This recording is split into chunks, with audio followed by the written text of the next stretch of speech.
Frid vänner och välkomna till dagens uppdatering.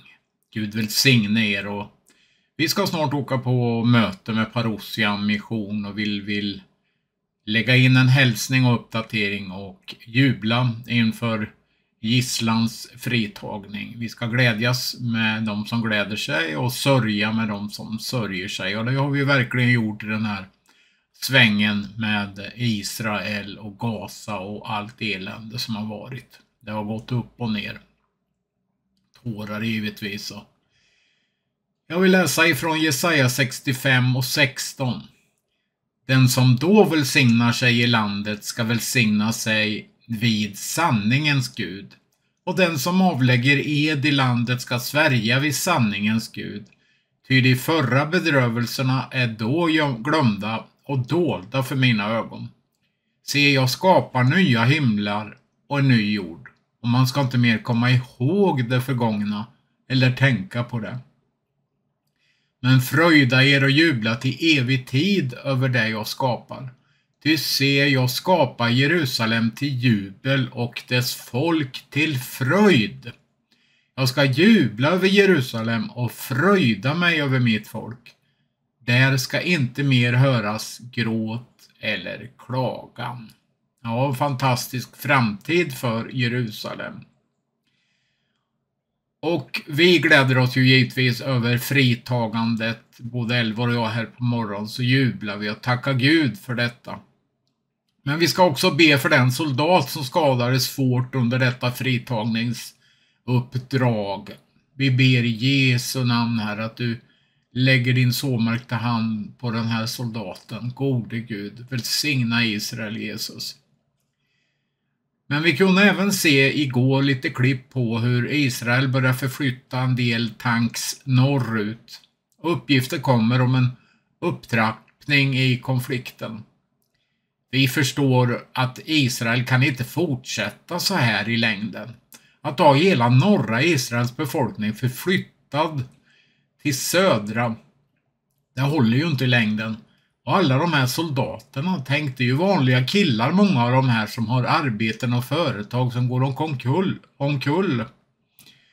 Men Israel säger att man har kapacitet att klara av detta. Och vi hörde en video att man har vapen som man inte har satt in. Och skulle Israel sätta in dessa vapen, då skulle man till och med, det handlar inte om kärnvapen, men det handlar om sådana vapen som kommer att förflytta Iran tillbaka till 1800-talet ungefär, säger man. Men vi fortsätter att be till Gud. Endast Herren kan ordna till en varaktig frid, en sann shalom över Israel och över Jerusalem. Vi ska ta och titta på några intressanta klipp här. Ett intressant klipp kommer med en iransk kvinna som talar verkligen om det vi ser här över världen. Det är väldigt intressant. Gud välsigna er och lyssna här på de här klippen. Amen. Kan det vara så att man sover? För detta är fruktansvärt. Man ropar ju på folkmord och att slutföra Hitlers planer. Det måste vi kristna stå upp emot i Jesu namn. They were slaughtered in their home. I stood there, Eric, where there's thousands of empty shells laying, where the blood was on a little girl's My Little Pony diary. And we need to realize that when these people are shouting from the river to the sea, they're not talking about a two-state solution. When they're shouting from the river to the sea, they're talking about a final solution. That's right. They're talking about the end of Israel.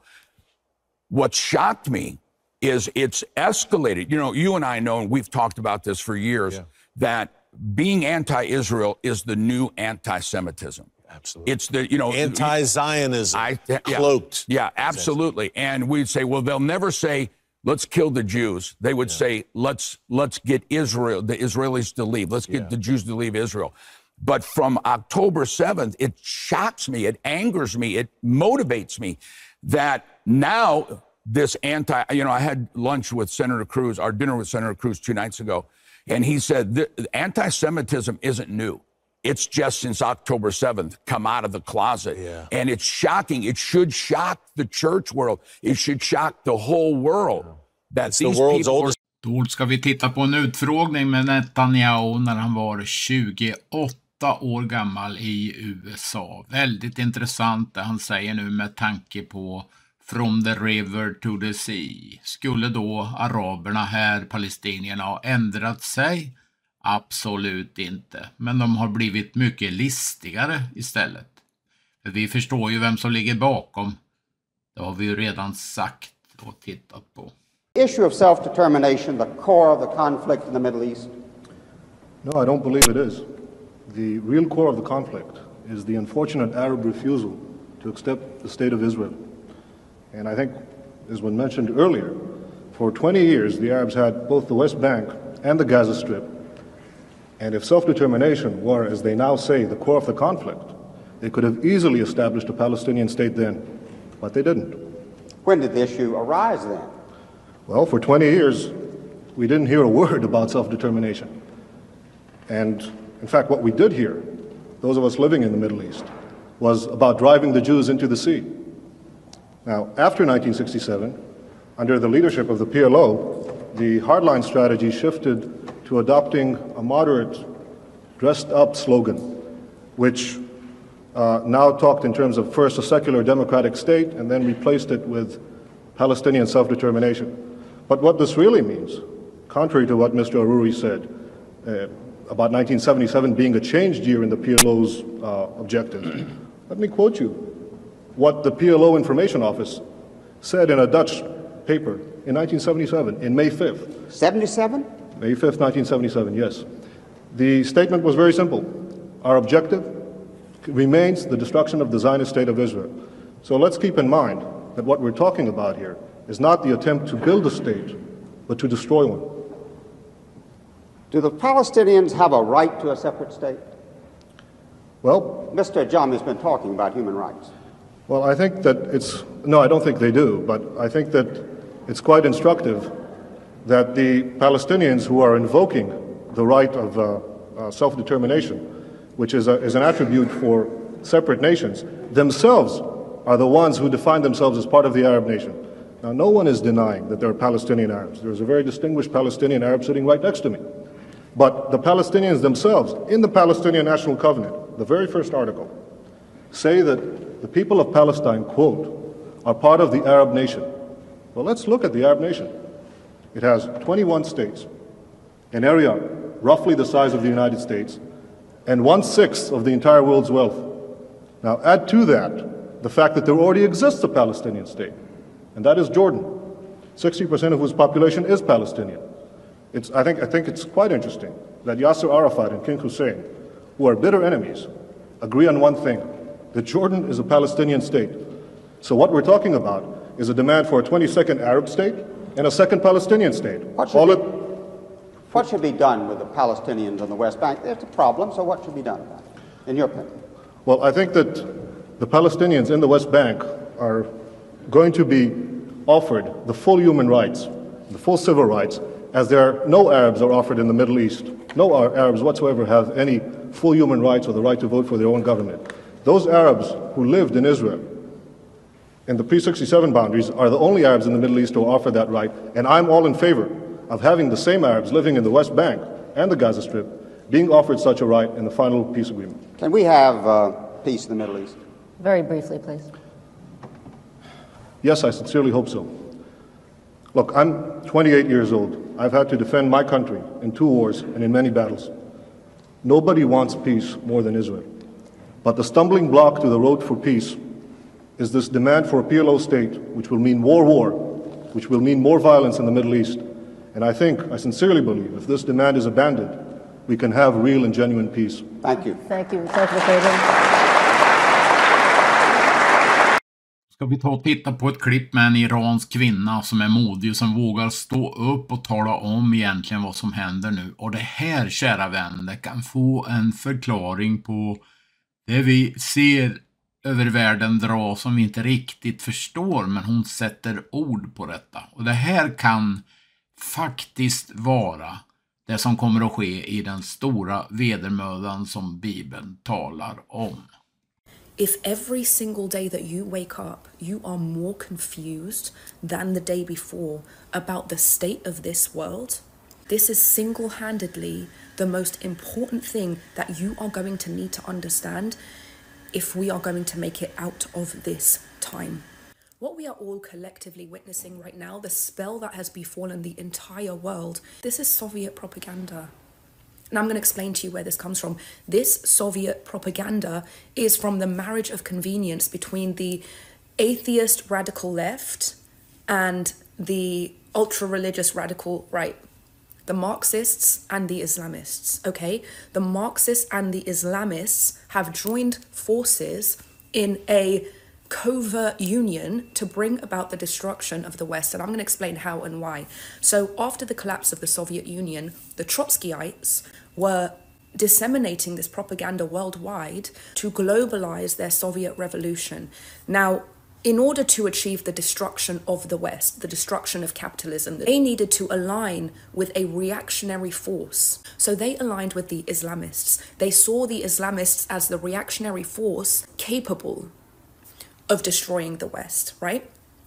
Now, what was required to make this alliance successful is that both sides were going to have to make quick concessions and trade-offs, right? For the part of the Marxist left, they traded off our individual rights. Listen to what I'm saying to you. Our individual rights, our freedom of speech, our freedom of religion, women's rights, anti-discrimination, all of that traded to the Islamists in exchange for that reactionary force that would bring down capitalism in the West. For the Islamist part, they would have to pretend to care about all those things to sell it to the left, to export that to the left. They would have to pretend to care about anti-racism, anti-imperialism, women's rights. Do you see now why the Islamists, the most racist, anti-women, imperialist force in the entire world, is posturing as the opposite of those things? But here's what's happening now. That marriage of convenience started in America as the fringe left. It didn't just start overnight. This has been here for a long time. It was the fringe. Over time, through radicalization and through propaganda, that fringe left has become the main left. And that is why so many of us who woke up, many people woke up after October 7th, right? They've been pushed out of the left because they don't identify with this Soviet propaganda, which they don't understand what it is. Nobody knows what it is, but they just know these are not the leftist values that we grew up on, right? So it's not us that's changed. It's the fringe that has expanded into the left. But the cracks have now started to show, and these are the things that nobody can make sense of. If these people are pro-women's rights, why are they raping women? If these people are anti-racists, why do they say they want to kill the Jews? If these people are anti-imperialists, why do they seek ultra-nationalist goals of taking over not just this land, but the entire region to secure another caliphate? That is imperialism. This is why you have never seen leftists that have been indoctrinated by this Soviet propaganda work harder in your life to defend rape, to defend sexual assault. Have you ever seen that? Have you ever seen that in your life? Leftists, women's rights advocates and champions defending rape. How do we know it happened? Because you saw the naked bodies being dragged through the streets. You saw the blood. That's not enough for you to understand what's happening? That's indoctrination, where you can see things with your own eyes and not believe what you saw with your eyes, but believe the propaganda that was sold to you. That is called indoctrination. Now, on the Marxist left side, the cracks that you're seeing is that their whole sell was, we are against oppressors and pro the oppressed. We don't believe in all of this class stuff. Well, hang on a minute. You seem to be supporting the Islamists, and they are the biggest classists in the world. They are the biggest oppressors in the world. And that's why you have never seen the Marxist radical lefts work so hard to convince you that these are not the oppressors, they're the oppressed. and it defies everything that you see with your own eyes. But wait a minute, what about in Iran? We see what they're doing. No. They're oppressed. They're fighting Western imperialism. Yep, they're oppressed by Western imperialism. Which Western imperialism is happening in Iran? I mean, it would be happening if they weren't there. So that's why they need to, because they're oppressed by Western imperialism. You've been duped. Soviet propaganda has never been more successful. And I can tell you how this ends. I can tell you how this ends because there is one example. There is one example in contemporary history where this marriage of convenience between the Marxist left and the Islamist right has been successful. And that time was 1979. 1979 in Iran, the left communist Tudeh party aligned with the Khomeinists, okay, to bring about the revolution that brought in the Islamic Republic. That is how this ends.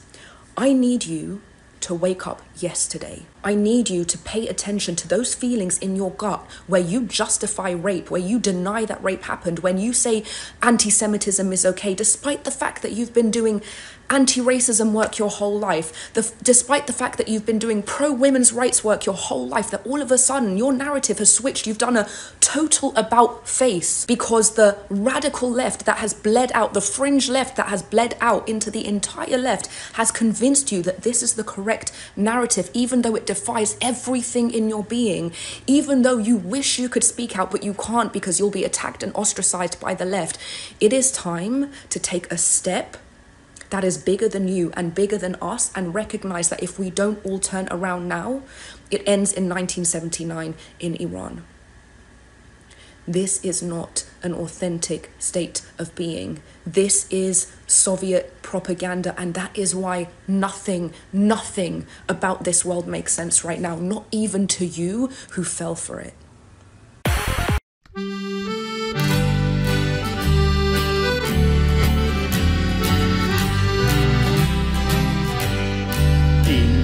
Här jag bättre vet än vår Guds barmhärtighet som har uppenbarat har Jesu Krist. Botten finns i världens hav, ej i nåden Gud oss gav. Var och en får läkedom och hjärtefrid. Se, det väller fram en flod, det är Jesu röda blod. Nu det strömmar från hans djupa hjärtesår. Själen din det lösa kan giva frid och glädje sann. Ja, det bevarar dig var stund på livets väg. Om ditt hjärta sorgset är, om du missförstått blir här, finns det en som känner all din sorg och nöd. Han som blev Guds offerlamm, bara sjukdom, synd och skam, allt annat glatt fast vid korset med sin död. Se, det väller fram en flod, det är Jesu röda blod. Nu det strömmar från hans djupa hjärtesår. Själen din lösa kan giva frid och glädje sann. Det bevarar dig varje stund på livets väg. Stor är synden som du bär, Herrens nåd och större är. Om du går till han förlåter han dig allt. Över dig han ömkar sig, där du går på syndens väg. Han uppreser dig, hur sjunken du än är.